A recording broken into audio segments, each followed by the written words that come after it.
everyone. Welcome back to the podcast. Today we're coming to you again from Warsaw, Poland.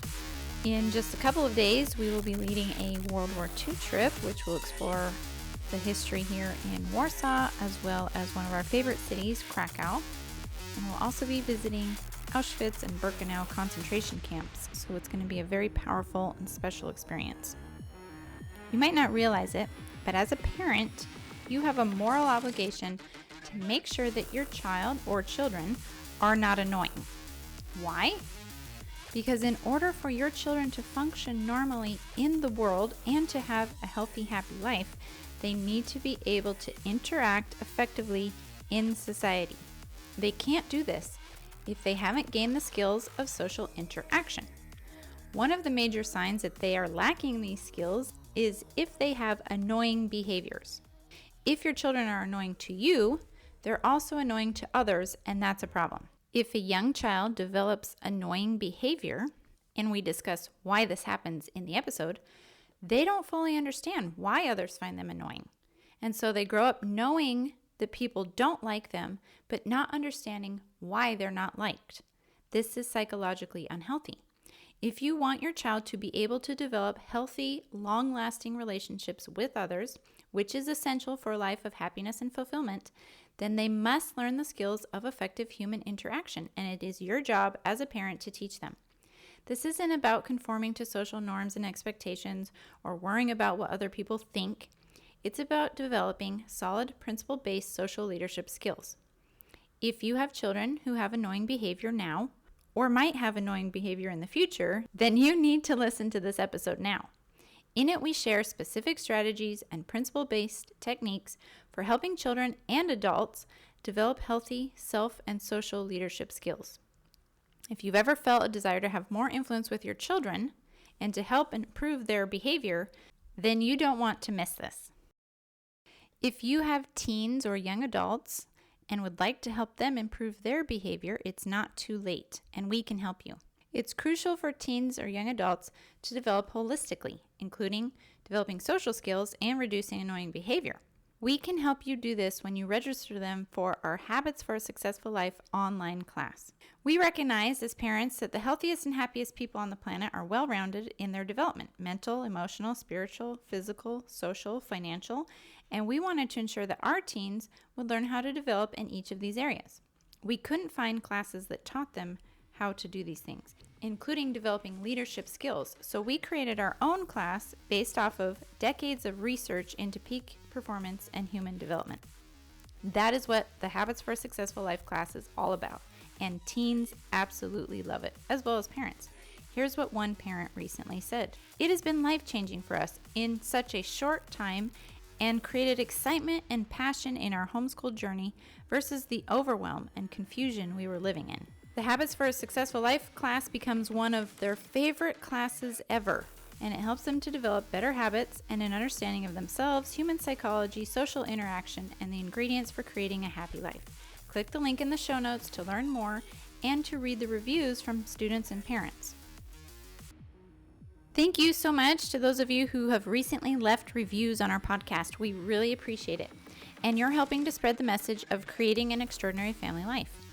Living an extraordinary life with your family is possible when you have the right tools, strategies, and principles. And that's why this podcast exists, to share the tools we've discovered and the strategies that work. You can help too.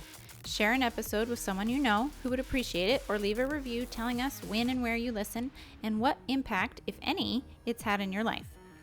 We truly believe that happy, extraordinary families start with happy, extraordinary, thriving parents who in turn raise happy, thriving children.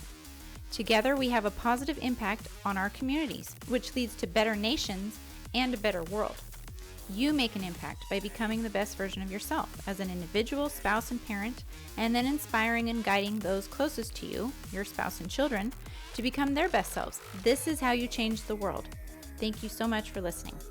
If you're not already, make sure to follow our travel adventures on Instagram. You can find us at World School Family or at greg.denning.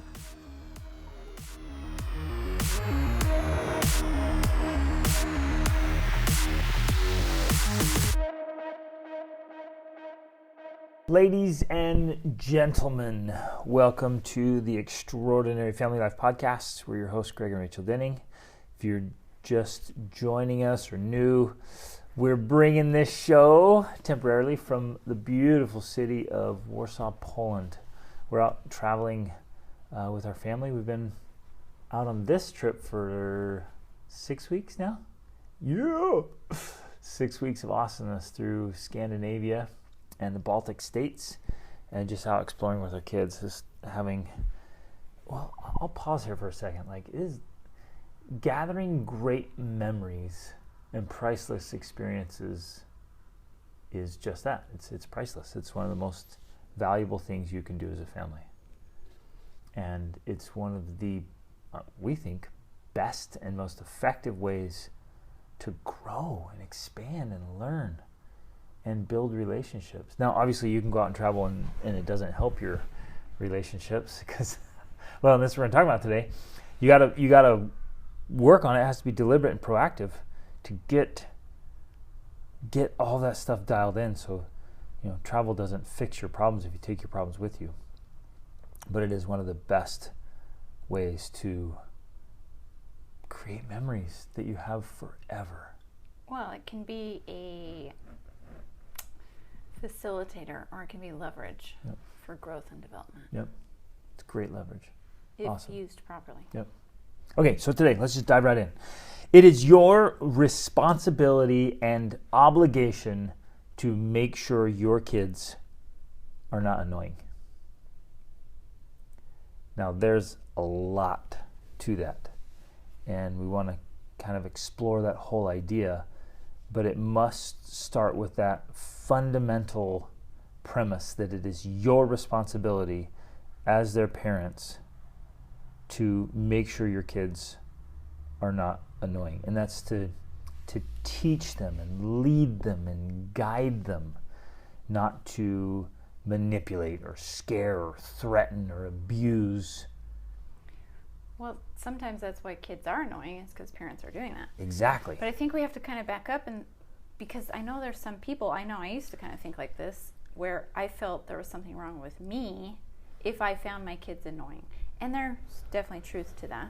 Like, oh, it's my problem if I'm annoyed by my kids. Absolutely. I want to circle back to that one. Right. But what we want to address today is this idea that it's your responsibility to make sure your kids aren't annoying, because if your kids are annoying to you, it's likely they're annoying to other people. And when they are annoying to other people, you're actually doing them a disservice. Massive. They are not, especially as children, they're not able to comprehend why their behavior is annoying to people. And if you never teach them why, then they never learn appropriate social skills of how do I have interactions with people without annoying them to death, right? How do I... This is when you fill in a word for me, because I'm like, what's the word? How do I comport? That's not even the right word. How do I portray myself? How do I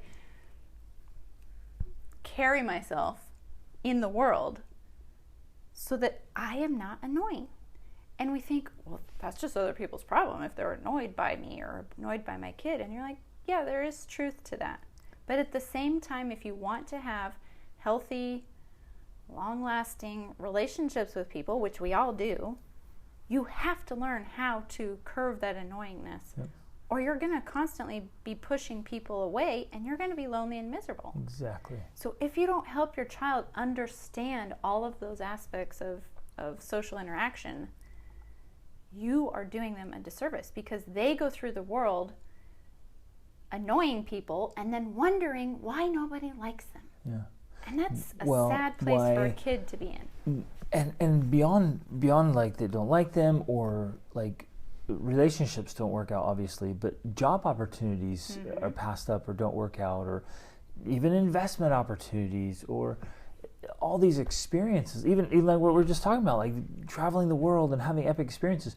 You can't do that effectively, and you can't have a healthy, happy, successful life if you don't know how to get along with people. Right. And that starts in the home and with interactions between siblings and parent and child. Yep. It's the parent's responsibility to provide guidance for the child of saying, no, that's inappropriate behavior, ultimately because, it's not going to help you with all of these things we're talking about, but because there are boundaries in social interactions. There just are. Yep. And we used to be on the side of other people's opinions of me are none of my business. Which is true. Which is true. And they just need to deal with it, which is true. But also, you have to understand that there are, when you're interacting the things that make society function essentially are social interactions. Without the ability to interact as human beings, our society could not function. We wouldn't have all of the things we have. We wouldn't have roads and schools and businesses and all of the, everything that makes society function if we didn't have proper, predictable, appropriate social interactions. Mm-hmm. That's what creates order instead of chaos. That's what brings peace instead of war.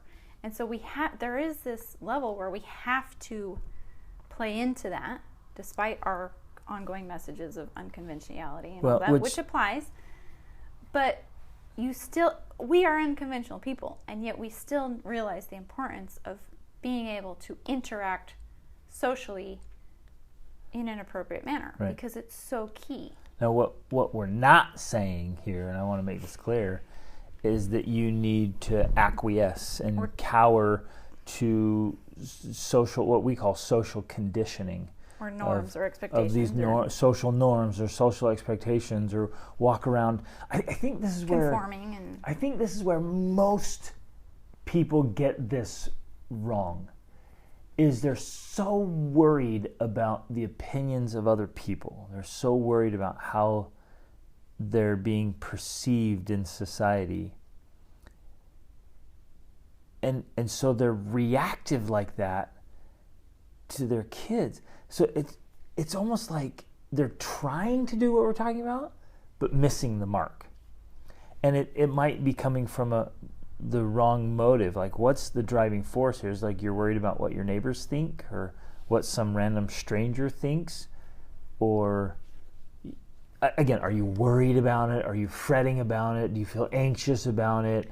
Are you're going around and just really just trying to rein your kids in because you want them to, I don't know, like the neighbors to think well you of want, them, or well of you, or well-behaved. Random strangers. You're out. I mean, it's so funny. We give so much credence and so much weight to some random stranger. Like, we don't want to after our kids. But hold on, let me finish this thought. I'm like, this is not that message. We're not saying just coward or whatever, because society will change, and social conditioning will change, and you may live in an area where, like, it's just weird social funk, where we've been in places where they're like, they don't like children at all, and they expect children to behave like adults, or they have some strange social rule about what's acceptable here, and to those kind of things, I'm like, kiss off, like, whatever. I am, and again, we've traveled to many, many countries around the world, very respectful to culture and tradition and places and people, and want to be appropriate.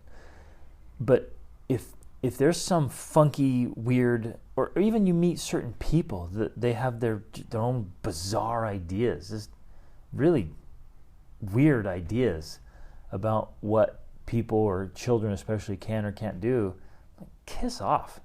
Like, whatever. I don't give a crap. And I will always defend my children and allow them to act their age. I will always allow my kids to act their age. Now, that's not an excuse. It's not a rationalization or justification to allow your kids to do whatever or to be annoying. Yes. We can't allow our kids to be annoying. Acting their age does not have to be equivalent to be annoying. Now, of course, that can depend, because then that circles back to the other side. If you're just annoyed by 6-year-old behavior, right? That's another story. Then that's okay. So yeah, circling back to, sometimes it is the parent. You're just easily annoyed, and that's you. You got to own that, and you've got to overcome that. If you're easily bothered by small things, I don't know, I've been saying this for years. Only small people are bothered by small things. So stop being so small.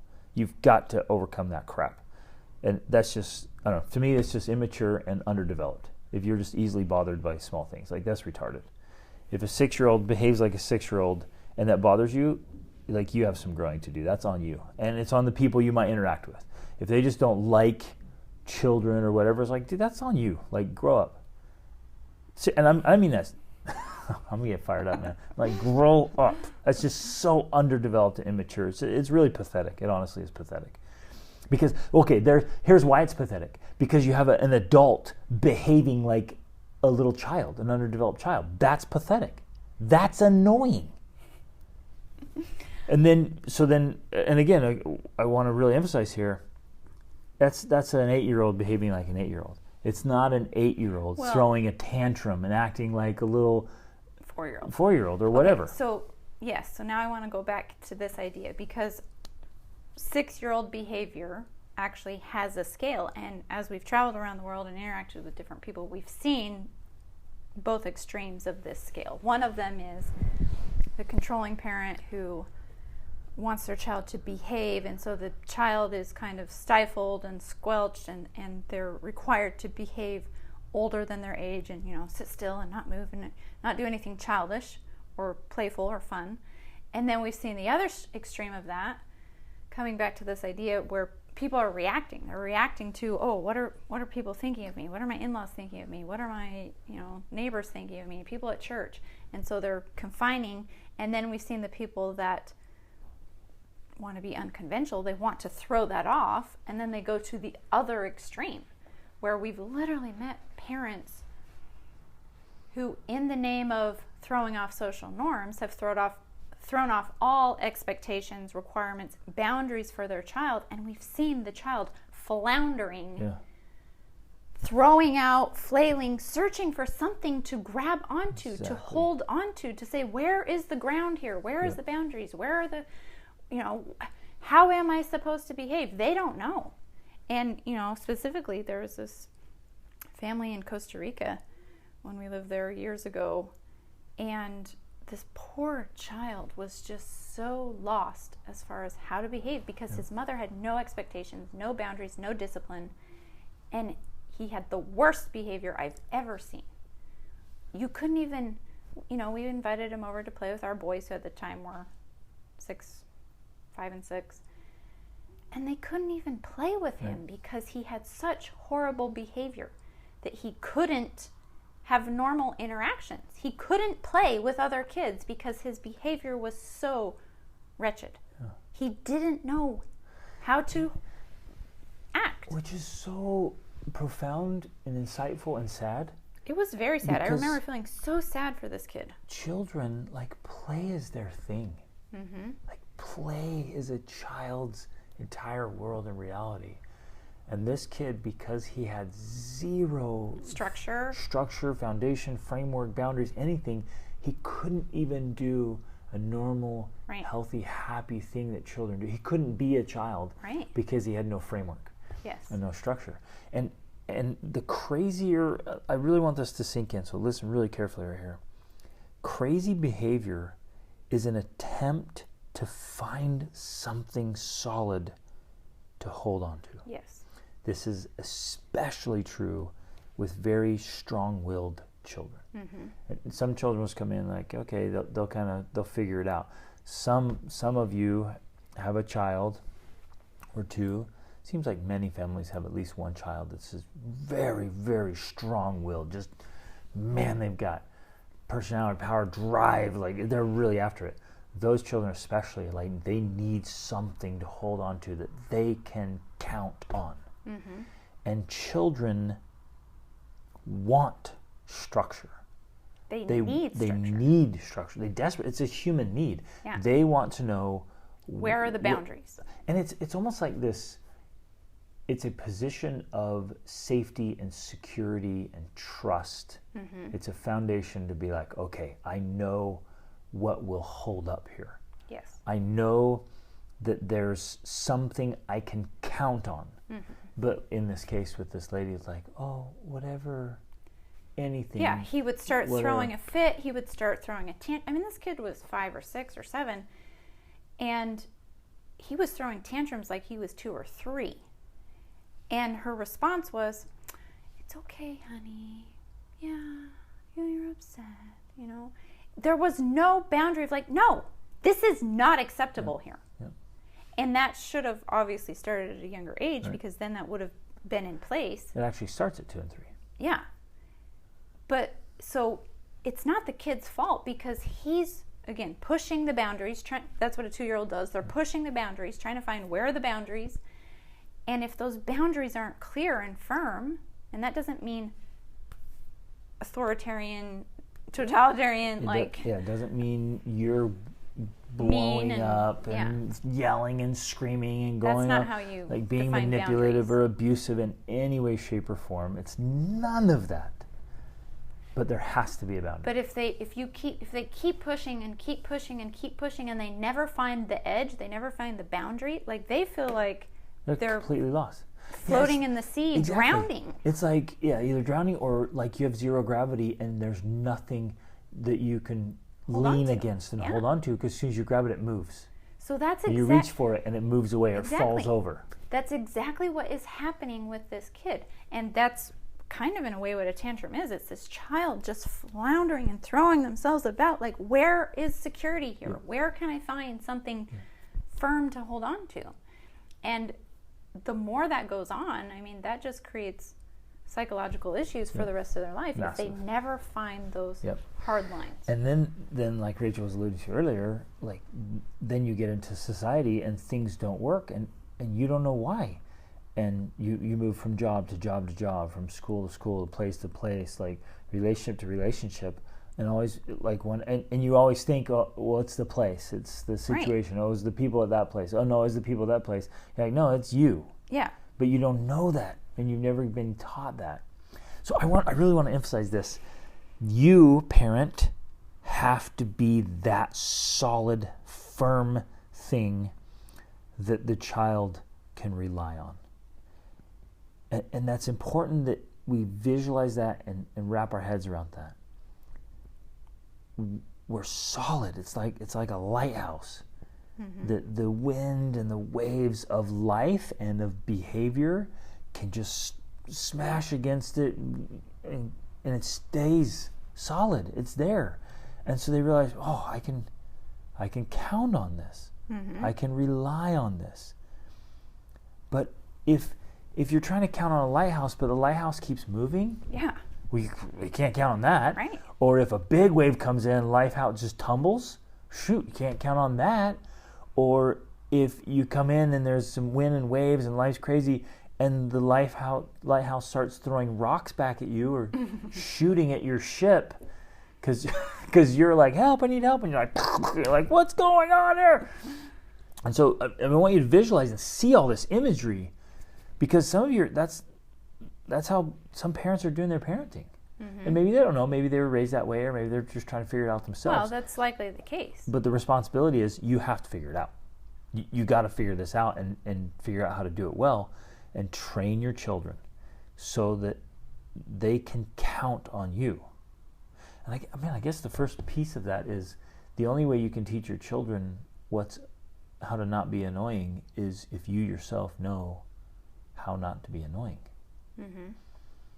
And that takes, it's not as black and white as we might think, because as we mentioned before, there most certainly are times you need to be a nonconformist, right, and to be unconventional, and to buck the system, and to go against social conditioning. And when others are like, well, you shouldn't do this, your kids, and you stand your ground and say, oh no, sir.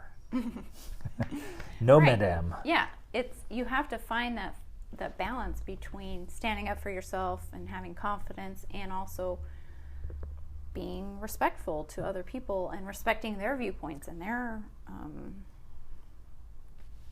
ways of approaching the world, their worldviews, So it's not a straightforward thing. It does require a lot of skill. And so that is part of it for sure, is developing that in yourself.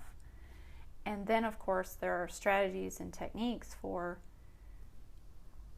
applying this to your daily interactions with your child, And one of those simple things, I think one of the most basic strategies, is having clear expectations about what is acceptable in your house.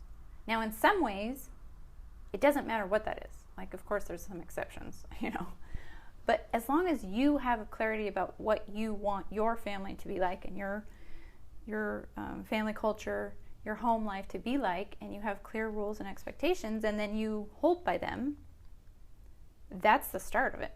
Right. That's where it begins. And I agree with you. I know you have more to say about that. Unless your expectations are weird or bizarre or irrational. Irrational. There's something fascinating about kids where they without being able to articulate it, of course, because they don't have that ability, they're able to pick up on things that just don't make sense. Right. If you're like, this is how we do things in our house, and they're like, what? That's not relevant. That does not make any at sense. all. And they don't know how to tell you that. They just will they start just, acting out against right, and that. they'll rebel. They Right. don't. It's like something in our wiring is just like, no, that's stupid. Yeah. And it's off. And we've met parents with the best intentions and just huge hearts, just good people. They come up with these really strange arbitrary rules, Like, and I okay, can see they're trying to establish high standards. They're trying to be high standard people, but you're like, whoa, what? Like, that's the dumbest rule. And I and want to they'll- get a specific. I They'll wanna go use down, like they'll die defending this thing, Right. and you're actually fighting. You create these huge battles with your own children over something that doesn't need to be about. So there's a war zone in your house because you're gonna maintain the standard, and in a way you're actually trying to do what we're talking about here, of trying to help your children. But you've picked a rule that's just dumb.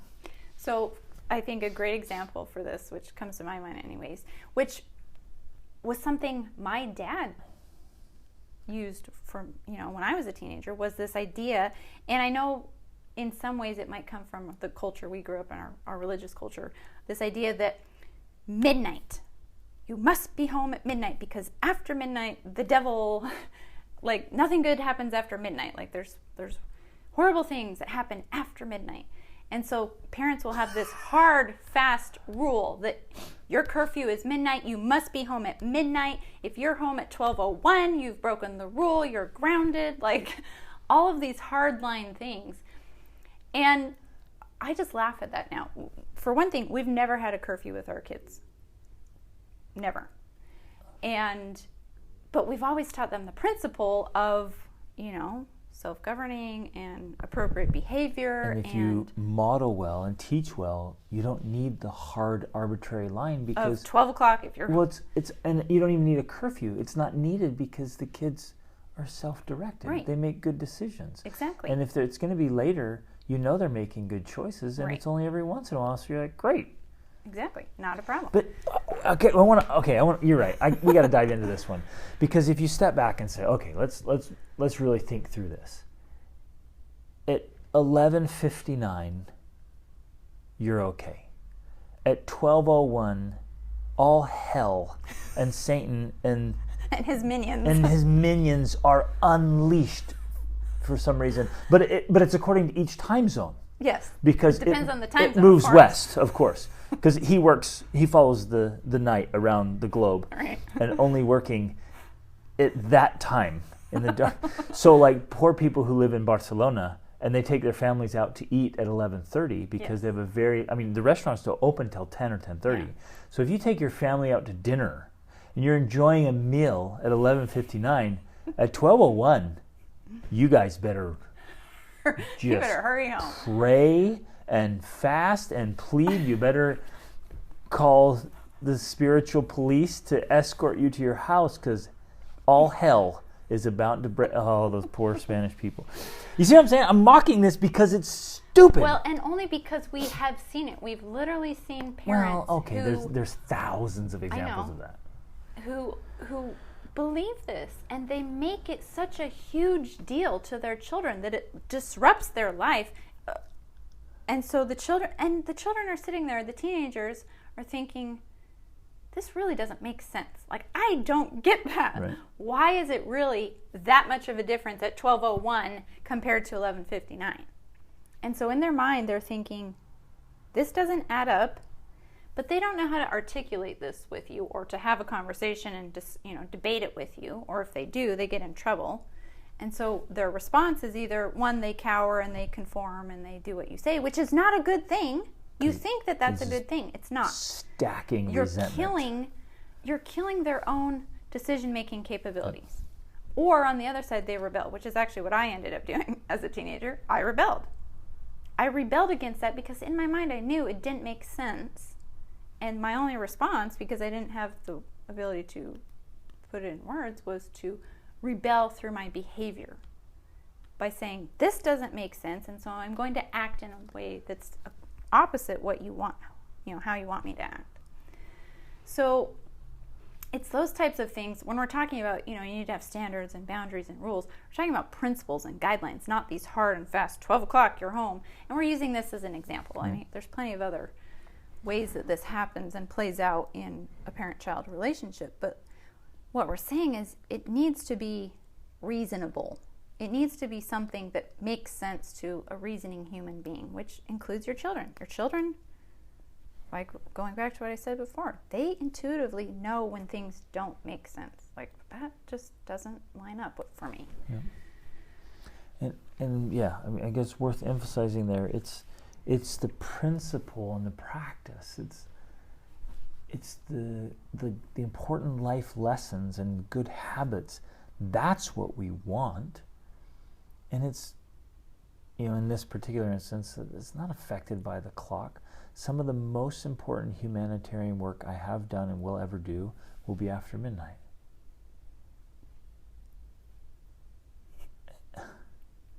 So it's just arbitrary to try to attack. I know it's with good effort and good intentions, but to try to say that behavior is tied to the clock is kind of silly. Now, obviously, we realize, sleep is one of the things we'll talk about today. We need to get to bed most of the time at a decent hour and get good sleep. In fact, it's worth talking about that right now. Food and sleep are it's double trouble right there. They are the destroyers of good, happy, healthy humans. If food is off, either by the poor quality of food or just not getting enough nutritional value, which we were going to do a podcast about food, which I think we still will, because one just gets me fired up. Because it's so confusing. Like, everyone is so confused nowadays. I feel like they have no clue about what's actually healthy for you. Right. It's not salad. We'll come back. But the biggest red flags, the biggest problems are like chemicals, preservatives, additives. Almond milk, soy milk. Yeah, those things. Like anything that's just not natural. Whole foods. And whole and from a really, really, really good source is most likely wrecking things. We've done podcasts about this before. We talked about before. So much behavior is food-driven and sleep-driven. Mm-hmm. And so if you or your children are not getting good sleep, good quality sleep, and good quality food in good portions, then that's 100% affecting behavior. Yeah. 100%. It's huge. Okay, so I think this is a good strategy or technique, because one of the first things I look at anytime my children are quote-unquote misbehaving, one of the very first things I look at is, when did they go to bed last night and what have they eaten today? Yep. That's where I start. Before I do anything else, even my interaction with them per se, like in my head I'm thinking, when did they go to bed last night? Oh, we were up late last night. They were up till midnight. No wonder they're behaving like this. Yeah. So that's the first place. And then I'm thinking about their food. Are they hungry? Because that definitely makes a difference if they're hungry or not. Hangry is a real thing. Yeah. That's where I go first. And this is true for the parent. Oh, if you stop, because you're like, I'm so annoyed with my kids. I'm like, wait a minute, what time do you go to bed? You're like, well, I went to bed late and I got woken up a couple times. Oh, have you had breakfast? No, I haven't eaten. You're like, whoa, you shouldn't open your mouth. Yeah.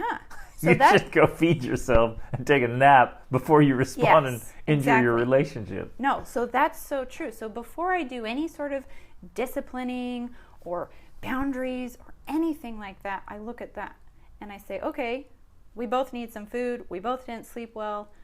That's the first reason this is happening. That's always the case. That is the first reason that any of this is happening. After that, then I look at how is our connection, right? Have I cuddled with them recently? Have I held them? Have we talked? Have we interacted in a meaningful way? If we haven't done that, that's where I go next.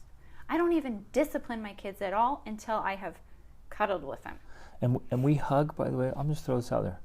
We hug our children very first thing in the morning and last thing before bed.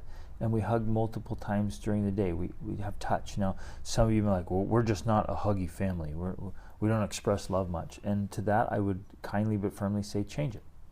You be the change in that tradition, because it's got to stop. Human beings need affection. They need expressions of love, and they need touch. So if your family culture or family dynamics have been that way, change it. And, well, not every family needs it. I'm bogus.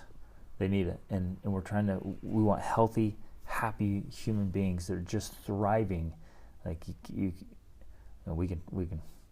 can talk about that one in person sometime, but there's no way.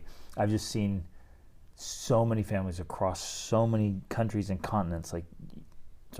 I'm holding my ground on that one. Be more loving, and that's what you're saying. You're like, well, let's cuddle, connect, touch, talk. Like there has to be this healthy bond, and that may be part of your problem.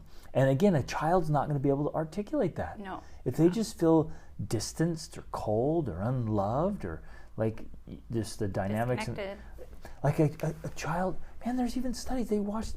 This was so sad. These orphanages, wasn't it in Russia, like in the 60s, I think.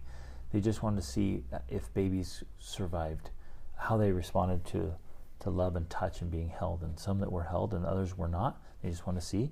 And the babies that weren't held and cuddled and touched and loved just died. And they wouldn't eat, and they wouldn't function. Children need this. So a child comes in the world with a clean slate. They don't know what to expect. They don't know where the boundaries are. They don't know where the framework is, but they have hardwired biological, spiritual, social needs. And if the needs aren't being met, then they're growing up and something's off. Mm-hmm. And this is one of the things that's off. So parent, you need to be more affectionate and more loving. That's the part of that firmness. That's something they can count on. And it's not being held out as a reward. Yes, I'll hug you or I'm going to withhold hugs and kisses and praise and love if you're a little turd. Like it can't be manipulative like that, and it can't be, if you're inconsistent, sometimes you hug them and love them, and sometimes you don't. And they're like, what the hell? And they don't know. Then they start blaming themselves. Oh, absolutely they do. So here's one of the major shifts that had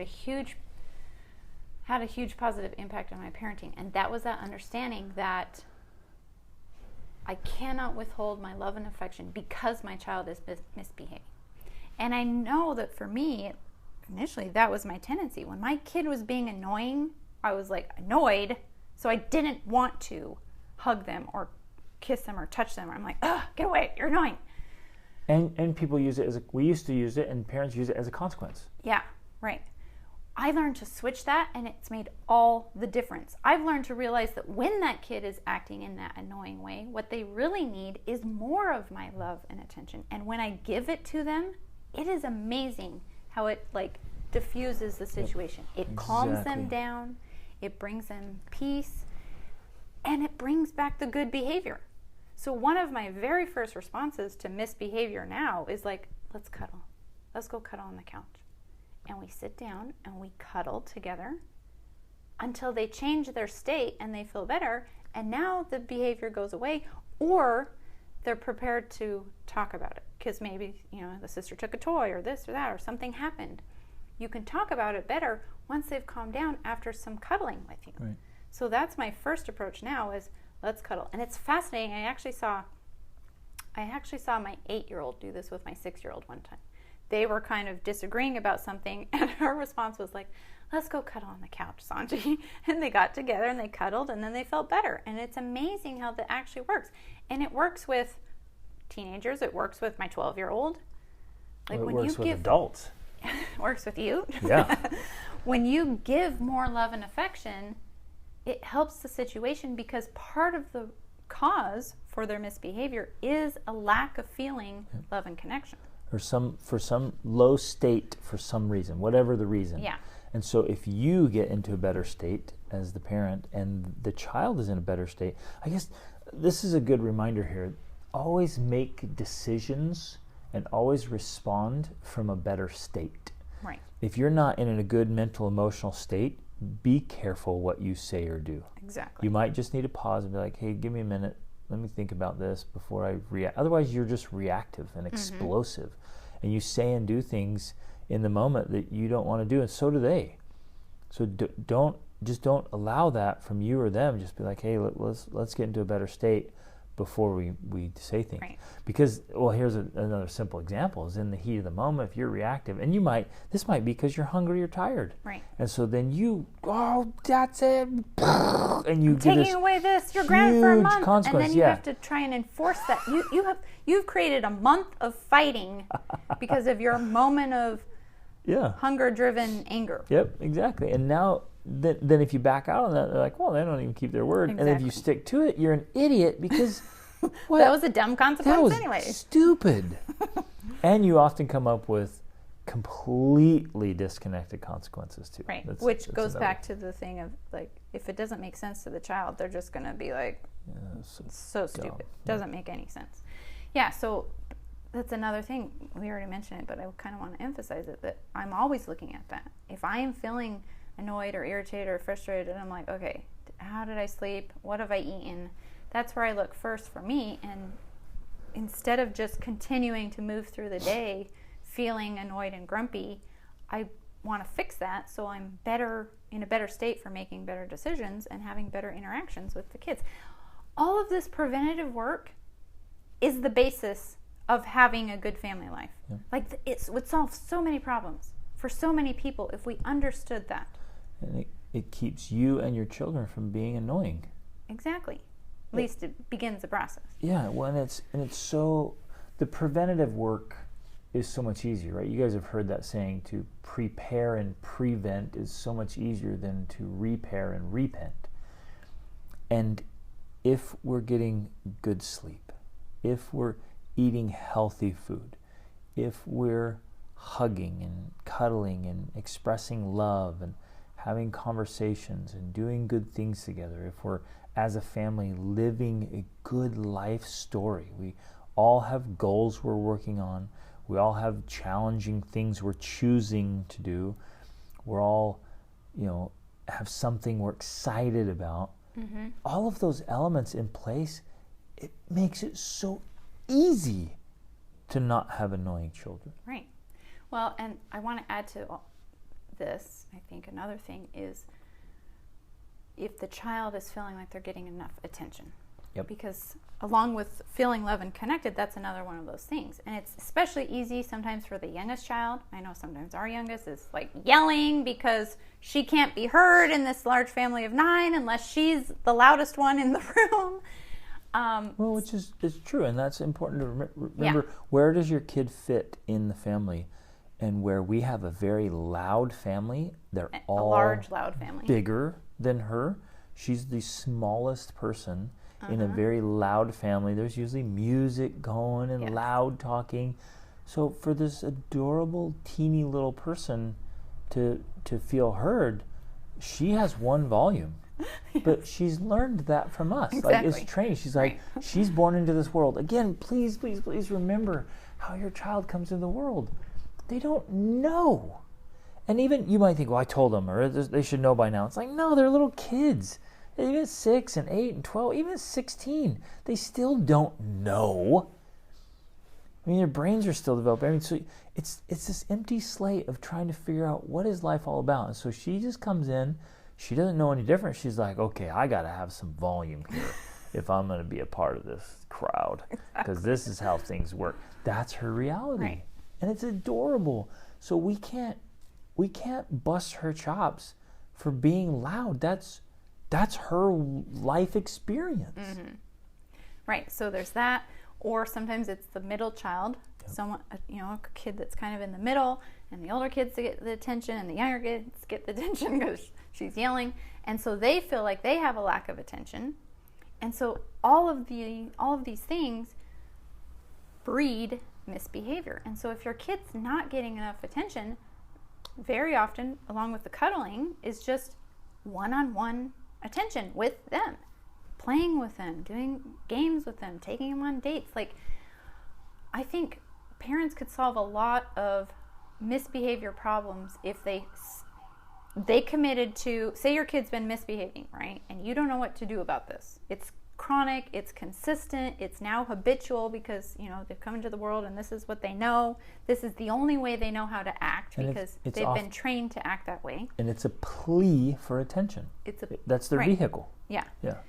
And so I would just dedicate and however long, indefinite period of time to just giving them that attention that they need and crave, and that would help to fix their behavior. Because now instead of them flailing about, acting up, what they're doing is trying to get attention, they now feel like, oh, I don't have to get attention in that way because I'm getting attention in the positive ways.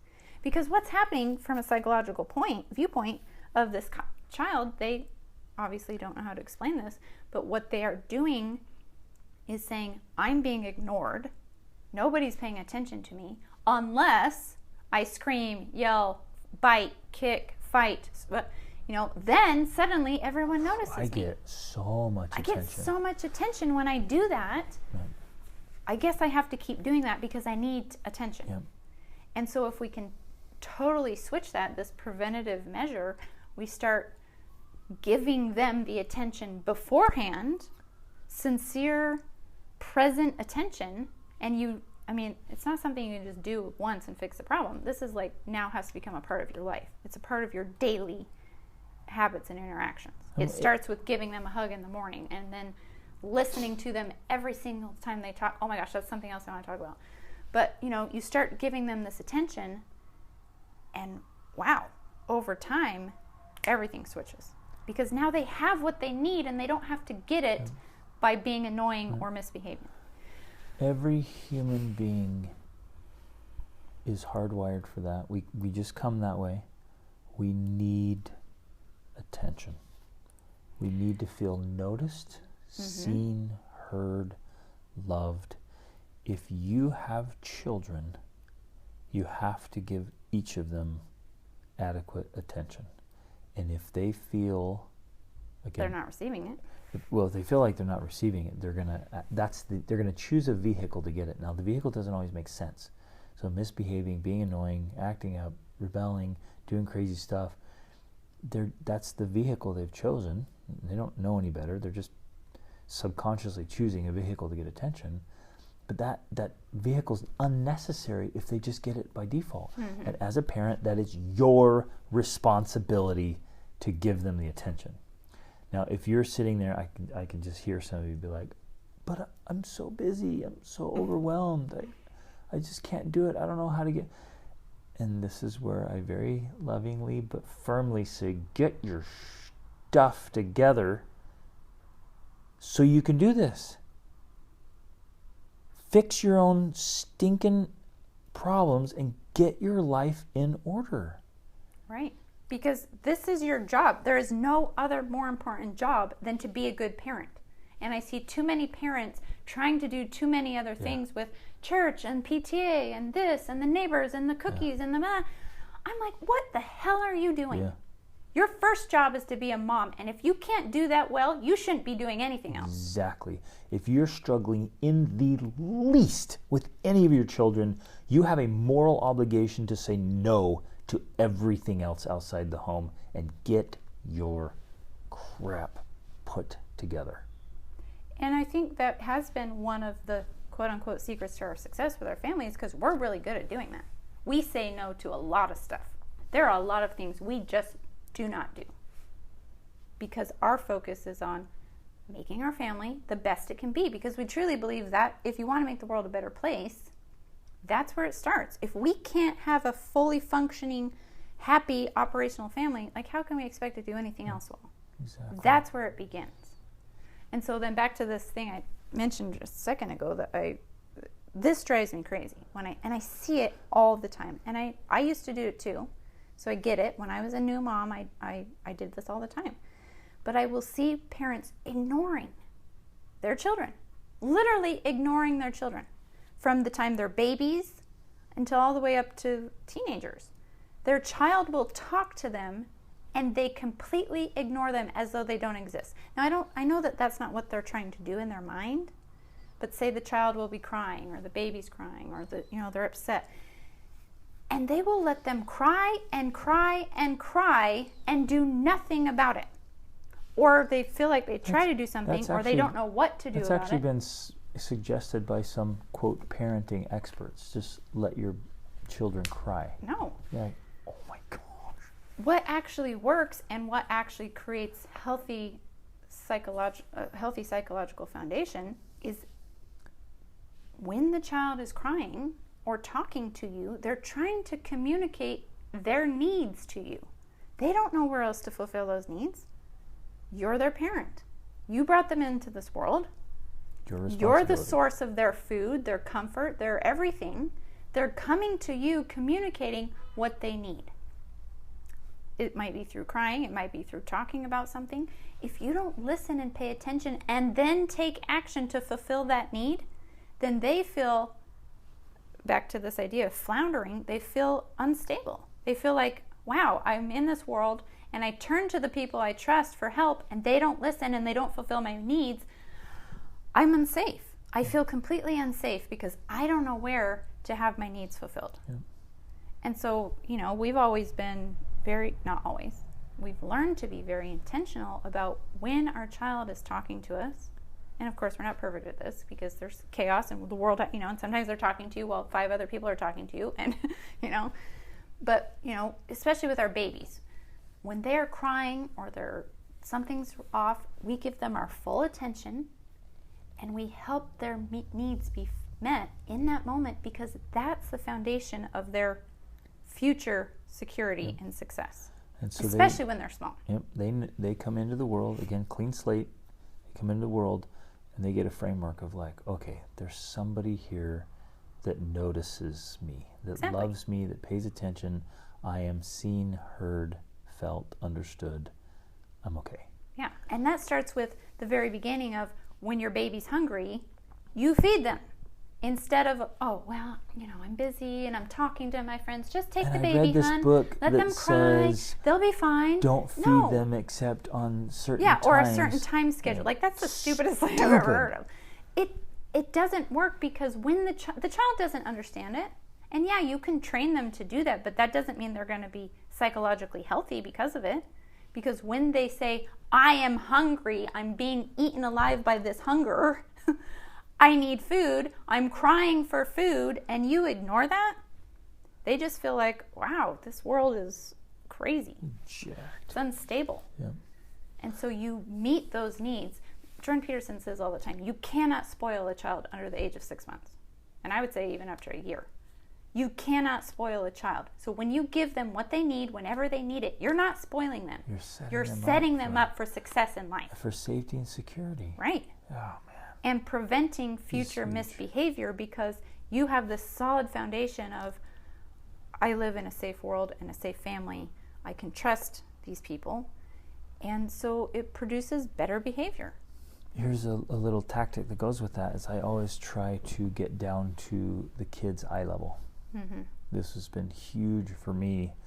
Is whoever's talking to, I go down. So it just clicked for me one day. I'm like, they're looking up at us like we're just giants.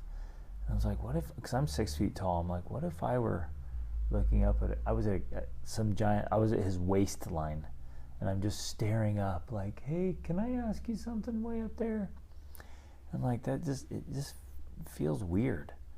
And so just getting down right in face level and just even like holding a hand while they're talking or some touch or something, or even now with my big kids, right? Just a hand on the shoulder or just something. So like I'm present.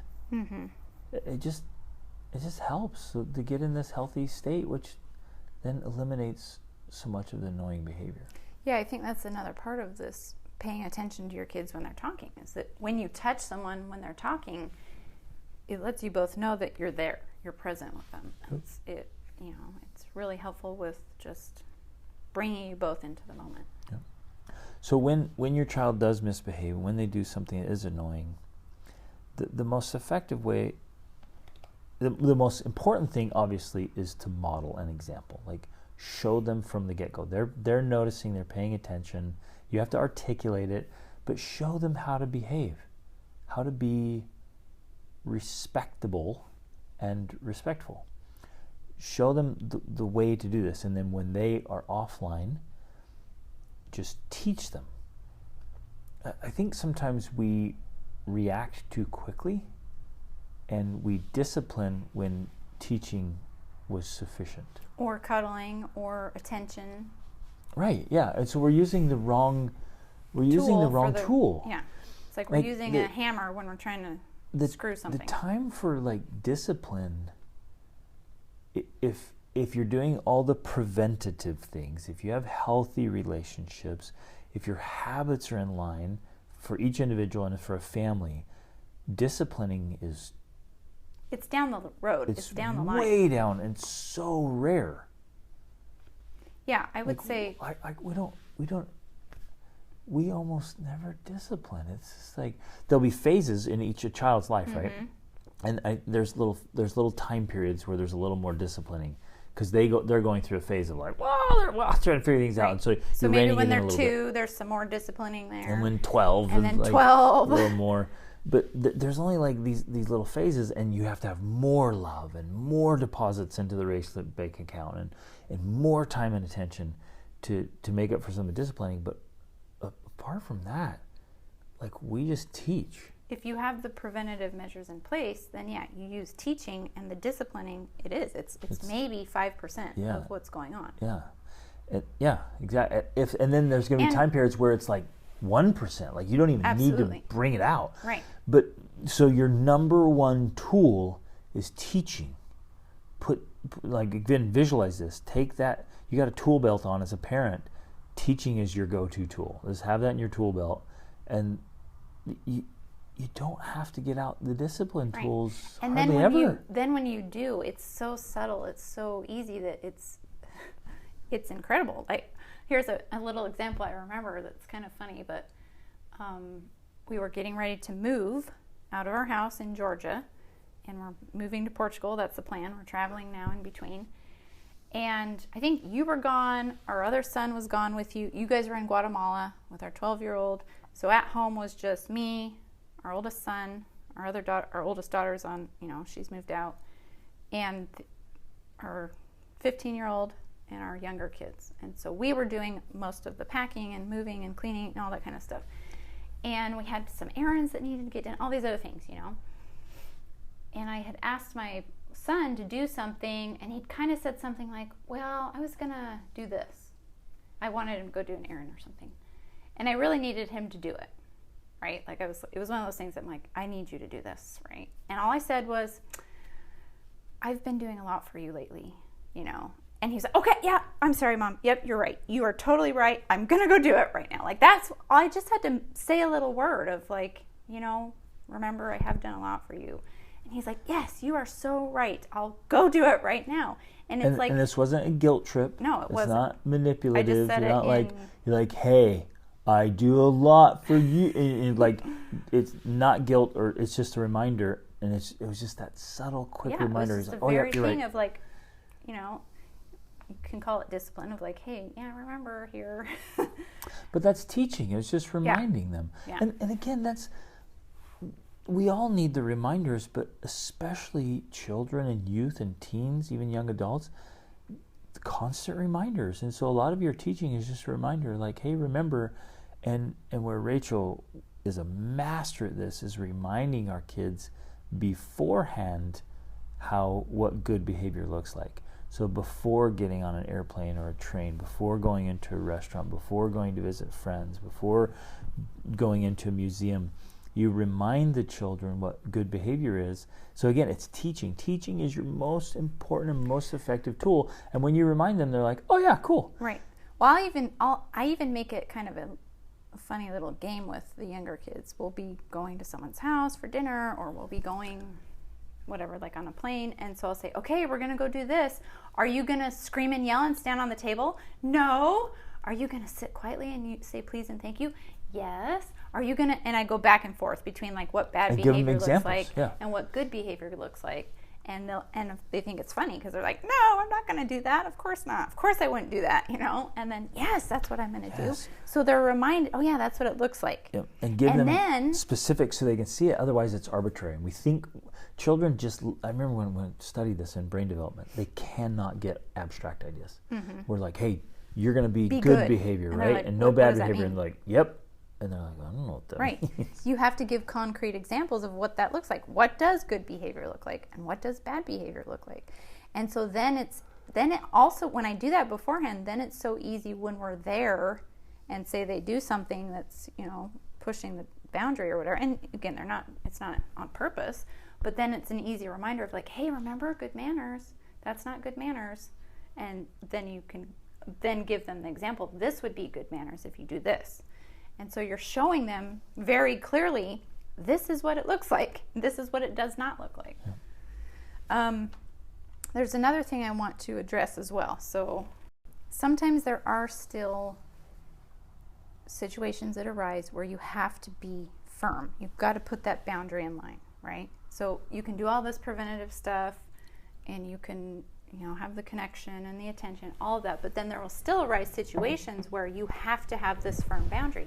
And where I can see parents making mistakes with this, I know I've done it too, is because we have a good relationship with them, we tend to, or sometimes even when we don't, we tend to want to be nice.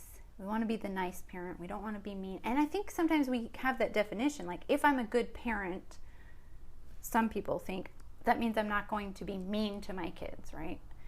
And that can get tough because being firm sometimes requires you to quote unquote be mean. You don't have to necessarily be mean, but you have to be firm in a way to the child can come across as mean. And they'll even say that sometimes, like, why are you being mean? Because you won't let me do this thing. And you're like, I'm not being mean. This is the boundary. This is the expectation. One of the places for us where this comes up is like device usage. Device usage can be so tough for families to navigate. And you have to have those very clear rules and expectations. But kids are going to push it. They're going to want to play the games longer. They're going to want to, be on there more.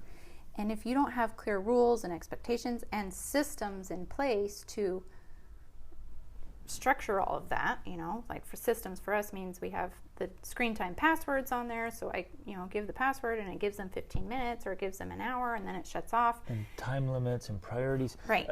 Again, because a child doesn't know, they're just figuring out what works. They're going to be operating in self-sabotage a lot. And especially when they're small. So are adults though. They don't know. Like they want to eat junk food and lots of it. Mm-hmm. Adults do this too. They want fast food. They want junk food. They want to stay up late. They would rather just binge watch movies into the night and then sleep in and then get up and have some donuts and soda and it's just perpetual self-sabotage. Mm-hmm. And so many of you adults are doing this, but then kids are doing it. They don't know. They're like, whoa, that sugar hit was amazing. I want tons of that. And like, well, I get to watch this movie or play this video game. Yeah, I want tons of that. Like, I don't want to go to bed either. I want to do this. Mm-hmm. And so just without knowing consequences, not understanding consequences and cause and effect. They're just wanting more and more and more. More and more, like whatever is sensational. And that is the recipe for self-sabotage. Right, exactly. And horrible behavior. And so you have to be the one to put those boundaries in place and saying, no, you're not going to eat 27 cookies. No, you're not going to stay up till midnight on Netflix. You've got to put those boundaries in place, and sometimes that requires you to be firm, quote unquote mean, to be like, no, this is the boundary. This is where the line, don't cross this line. And that may require, removing privileges. And we did talk about it in our last episode actually, of like, sometimes you have to remove privileges from your children so they understand that this is a hard line. Because one of the problems we run into is, we see all the time with parents and misbehaving kids, is that there are no privileges that are removed. The kid gets to act any way they want and still get all the privileges. So what motivation do they have to behave or to do the things they're supposed to do or to, change their behavior because they get everything they want anyways? And to why cognitively understand that something is actually a privilege. It's a privilege Yes. if it can be taken away. It's not a right. Exactly. But if it never gets taken away, the kid's like, shoot, that's a right. It's just and a then right. They just become entitled. Exactly. And so if your So child I want to say it's like I can behave like a monster and I still get all the things I like and yeah. want. So why would I not behave like a Such a monster? jacked reality. So if they get everything they want, they get device access, they get movies, they get food, they get internet, they get everything. Why would they change anything that they're doing? Because it seems, in their mind, it's working. The way I'm behaving is getting me the things I want.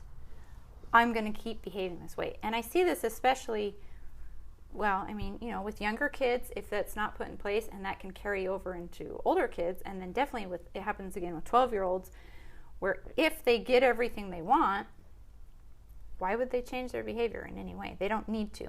So you have to use, and this can be a hard line, it can be delicate because it's not manipulation, it's leverage, because they're privileges and not rights. They have a right to food and water and shelter and clothing. That's a right. They don't have the right to internet and devices and video games and, everything else, fill in the blank. Treats, that, in my mind, that counts as a privilege to have a treat. I'll feed you so you're nourished, but you don't get special treats. You don't get gelato. That's something you earn. You have to earn your privileges, and you earn your privileges by behaving in the world, which your world is your family, in a way that makes people want to interact with you and to cooperate with you and to provide you privileges. So if my child is super annoying and pushing all the boundaries and rules and not not living up to the expectations, they lose privileges. Especially when it's like the ultimate offense to be rude or disrespectful to the person who is providing your life. Right. It's biting the hand that feeds you. Yeah, that's the ultimate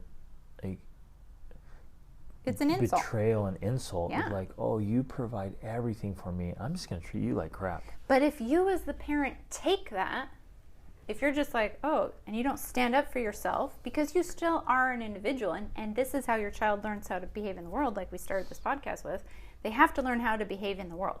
And if you never say, I'm a person and you can't treat me like that, and if you do, I'm not going to provide you with privileges, if you never hold that line because you're afraid of being mean or whatever it is, you're doing a disservice to your child. They're not learning that this is how the world works. Because I can't treat my boss like crap or my neighbor like crap or anyone and then expect that they're going to give me stuff or provide, reciprocal. Still be nice and friendly to me and it's not going to help happen. Yeah. So it has to be real world. And if your children aren't respecting the expectations, the boundaries, whatever, it is your duty and responsibility to remove their privileges. And I want to emphasize this again. You don't have to do it in by anger yelling. Or you don't have to do it in anger. You don't have to rant and rave and act like a barbarian, because what you're doing is modeling how to behave when you're upset. It's very matter of fact, and you'll have to explain it to your child, especially if this is new to them. You have to explain it to them. This is how the world works. I pay for these things. I provide them, and these are how they are earned. And if you're not willing to earn them, I'm not providing them anymore. It's that simple. Now, they always have the option of going out and getting it themselves, and then that's a whole nother problem. But if you are the one providing it, and this is why it ideally needs to start young. I mean, if this is a problem with your teenager, it's a whole nother issue. You'll have to apologize to them and say, hey, we've been doing this wrong. We've been providing everything for you without you understanding that all these things are privileges that need to be earned, and they're earned for you kind of carrying your own weight, and we sincerely apologize for not teaching you this appropriately, because now it feels like some weird manipulation we're starting, and it's like, it's not manipulative, it's teaching you how things work, teaching you how things operate. So make sure though, because this can totally backfire. Well, and your child is going to not be happy about it. No. They'll be upset. Right. They won't like it, and that's the point. because they should not if they misbehave and there's a related consequence, that's what I was going to emphasize there. It has to be related. Like if they do one thing and you take away something completely unrelated, that feels really bizarre and manipulative, and that's jacked, and you're just reactive. It's just like, hey, that it's not okay to do that, and you were using this item. Well, for this example, was the cause. One thing we do is that if our children want to use specifically their iPad first of all, we teach them it's our iPad and they're using it. And it's a tool, not a toy. Right. But if they want to use it for listening to an audiobook or watching a movie on movie night or, playing a math game or whatever other thing, the only way they can do that is if they earn use of it for those things by doing their studies, which is why we bought the iPads. They have iPads to use because we're traveling and they need to use them for their education. So if they do their education, that's how they earn the use of the device for other things. But if they don't do it, they don't get to use the device. And so the device is taken from them and they can't use it anyways because I have to do the password and everything for them to even access it. But they don't get to use it for those things if they don't earn it through those actions. That's a directly related privilege. Yeah. So overall, we as parents, all of us, have to learn how to behave and teach with tact and diplomacy to gain a bigger, broader understanding of what, especially society. This specific episode is really about interacting in society. And we have to understand people. And we have to know where we stand, what our values are, and what really matters, and what societal conditioning we're going to dismiss, and what societal expectations and standards we're going to honor and respect. And then with total diplomacy and tact and respect, but also an emotional mastery in ourselves. Right, but also not being afraid to disrupt things. Yep. Because sometimes we avoid taking away the device because our child's going to get upset, yep. and then we have to deal with that. And sometimes that's why we have the problems we do, is because we're afraid or we're avoiding those conflicts. Yes. We see this all the time. Parents are afraid of their kids. Right. And that's because they've never set up a firm boundary. The kid goes, if your child knows, like, I can never cross that line. If you have a line they can never cross, and they know it, mm-hmm.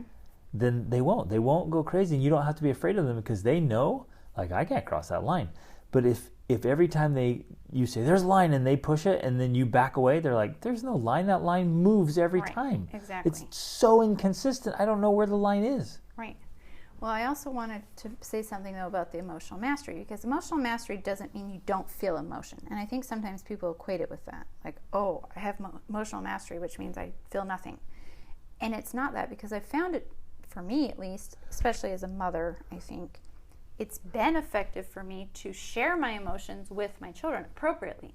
So if they do something that I feel angry about or I feel annoyed about, like, I tell them that. Now, I don't yell and scream and, like, freak out. I just say, I feel annoyed when you do that, or that's annoying to me, or that I'm starting to feel angry about that. Or it's hurtful. And it's amazing how that's actually powerful, because they need to know that. They need to know that something they're doing is actually causing an emotional response in someone else. And you can do it by telling them instead of, like, getting upset or, getting angry at them. You're verbalizing it, you're articulating it instead of acting it out. And that's been very powerful, I've found. That, because your kids want to know, or they need to know, that their behavior is affecting other people. Yeah, can affect others. And again, that circles back to emotional maturity and emotional development and emotional mastery. Because if as a mother, for example, or as a parent, we get all kinds of bent out of shape or upset or whatever about over silly things or crazy things or, like, neurotic things. And so then I'm like, I hear what you say, and I'm like, oh, I'm going to start telling my kids how it makes me feel, but it's not healthy. It's not like it's genuinely neurotic or even psychotic. Then this is where that backfires and it doesn't work, because then your kid's like, wait a minute, if I do this, then it makes people like, no, it doesn't. It definitely cannot be done in manipulation. No. Like, don't do that because that makes me angry. Oh, don't do that. You know, it's like Mrs. Bennett or something. Yeah, exactly. Oh, just a mess. And it has to be, and we can't even use the word make, because then you're sending the wrong message that you're a victim to other people's actions. Like, nobody can make you feel anything. Even your children. Your children cannot make you feel anything. You are 100% responsible for your feelings. Right. You're feeling it because of the story you're telling yourself about how you're interpreting those actions. And so you could say, like, oh, I don't like when you do that. And this is why. I feel like this. And again, it's a delicate and it has to be tactful done balance. You can't go around just, like, teaching your kids that we're all victims to other people's actions, because that's not true either. Mm-hmm. But then they also need to know that their actions have effects and consequences, and not just on them. So, anyways, love this stuff. We could go on and on. There's so much here. But thanks for listening. Thanks for caring. Thanks for teaching and leading and striving to be good parents. And I don't know that we could emphasize enough that if we just allow our kids to kind of do whatever, we're actually doing them a gigantic disservice. And I think it's worth emphasizing again, it takes a tremendous amount of courage to correct and teach our children and to call them out. And sometimes you might even notice it in your kids, but you don't want to say anything because you're like, well, I don't want to hurt their feelings, or I don't want to, I'm afraid of the reaction. I'm afraid of what might happen. You're afraid of how they're going to respond. Right. You're afraid that they're going to behave in a way that is disruptive, or especially if you're out in public, and you're like, oh, I'm not going to correct that behavior because they're going to freak out or they're going to get upset. But ultimately, you are doing them a disservice, because you're not.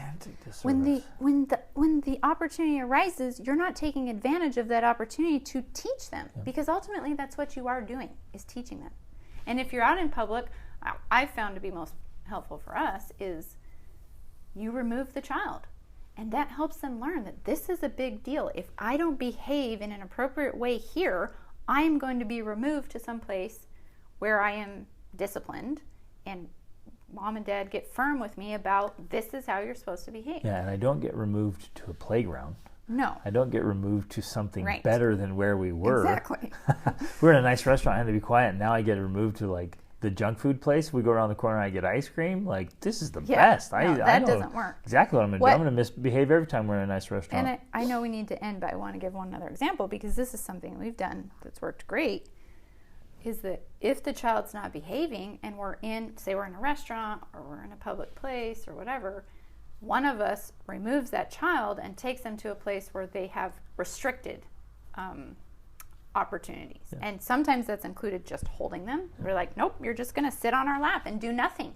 If you want to be free, if you want to be able to engage with people, these are the expected behaviors. You need to act like this. You need to do this, not do these things. And if you agree to that, we will go back to the restaurant or the place.